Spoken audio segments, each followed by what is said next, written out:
farms are very beneficial in the city, especially in a city like New York, where there is not a lot of vacant land available. The vacant land that is available might not be appropriate for many different things. There's a reason why it's vacant, basically, usually. But there's not a lot of open space.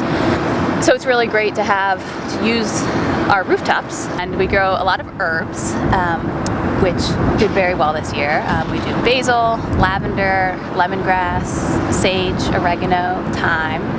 Radishes, mizuna, arugula, kale, carrots, tomatoes, peppers. Had spinach, a lot of lettuces. Eggs, honey. I think that's everything. My name is Annie Novak. I'm the farmer and co-founder of the Eagle Street Rooftop Farm. It's in North Brooklyn, New York. We're in a neighborhood called Greenpoint, and we're on top of a building owned by a television and movie production company called Broadway Stages. We're lucky because we run like a regular farm. We have a farm market, we have a CSA, Community Supported Agriculture Group. We sell to chefs. And even though it's an exceptional view and space, and it's unusual in that it's a green roof, a lot of the things we teach and learn up here are really applicable no matter what your situation. We're dealing with shallow soil, which if you're doing container gardens in an urban setting is pretty comparable. And we're dealing with a lot of the same city issues that other growers would. It's real windy, it gets quite hot, and we have some of the same pests, like no deer but yes raccoons. So a lot of the things I teach up here, it's not just about what do you do if you have a rooftop farm, it's about what do you do if you live in a city and you're dealing with small spaces and you want high production. One of the unique things about farming on the rooftop is that we tend to plant our crops much closer together than you would if you were farming in a more traditional setting. So the result of that is, we do, instead of getting a head of lettuce, we do a lot of microgreens, and we need to make sure that we're using every bit of soil that we have. We've been learning what basically grows best up here. The environment is definitely slightly different. There's a lot more wind than you'd get on the ground, and we also have shallower soil, so we don't grow things that require deeper soil, basically. The thing to me that's always the trickiest is, for most urban farmers, you have to bring in the soil. You have to make it from scratch. And I think when you're starting off, you want to start off on the right foot with your urban farm project. In farming, soil is your investment. And the whole idea is to build this unbelievably rich ecosystem where you could plant, literally anything, a bean seed or a penny, and you would grow a bean plant or a dollar tree.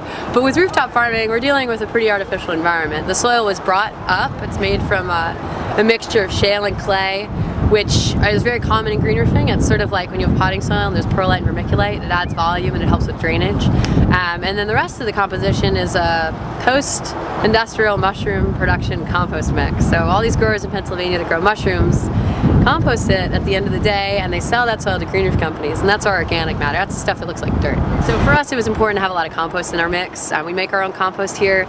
We're lucky because it is an urban environment. We have a lot of people giving us food scraps. We work with restaurants to get coffee grounds and things that really bulk it up. We have some really healthy worms right now.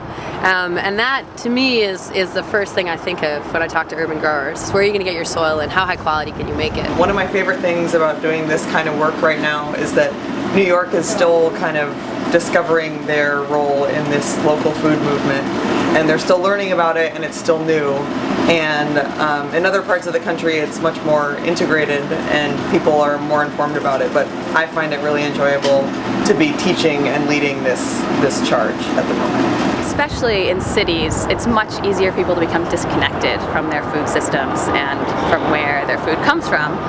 And we have so much, all the food in the city gets trucked in from all over the world. Some is from closer, from farms in the Hudson Valley, some is from way too far away.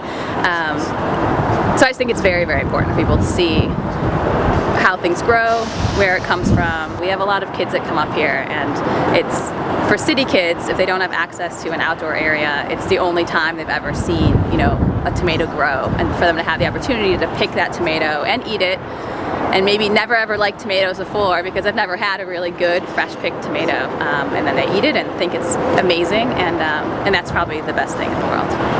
And we're like the localists of the local. We bike like a mile and a half to any restaurant as far as we go, so I can't think of any other way to get farm food to a kitchen in 15 minutes or less than just to grow it right next door.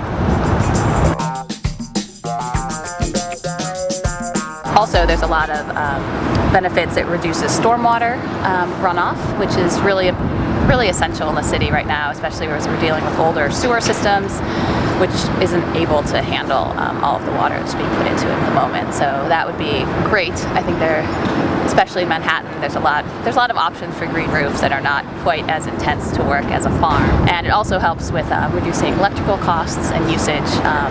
Helps insulate the building, keep it cooler in the summer and warmer in the winter. So all of those things could definitely be implemented around the city. And in an urban setting, all of the things that I believe in and love about the way it feels to put your hands in the dirt and the way it feels to see insects and animals come and drink from the flowers you've grown, there's something really powerful about that. To have people be an additional layer into that ecosystem has been just a great joy. It's such a privilege to grow in an urban space because of that.